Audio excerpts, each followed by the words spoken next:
லட்சோப லட்ச பாட்டாளி மக்கள் கட்சி தொண்டர்களுக்கும் வன்னியர் சங்க தொண்டர்களுக்கும் நான் தெரிவிப்பது, நான் எப்போதுமே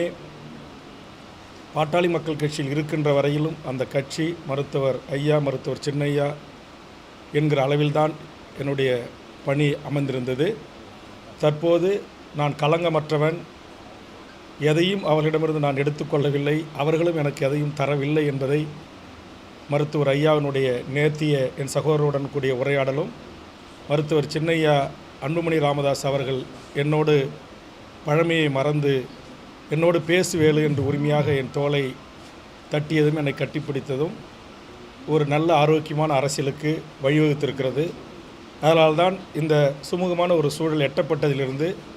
நான் மருத்துவர் ஐயாவையோ சின்னையாவையோ பாட்டாளி மக்கள் கட்சியோ வன்னியர் சங்கத்தையோ புரிது எந்த ஒரு தலைவர்களையும் நான் விமர்சனம் செய்வதை தவிர்த்து கொண்டு ஒரு ஆரோக்கியமான சகோதர அரசியலுக்கு நான் வழிவிட்டு பணி செய்து கொண்டிருக்கிறேன். ஆக இந்த சூழலில்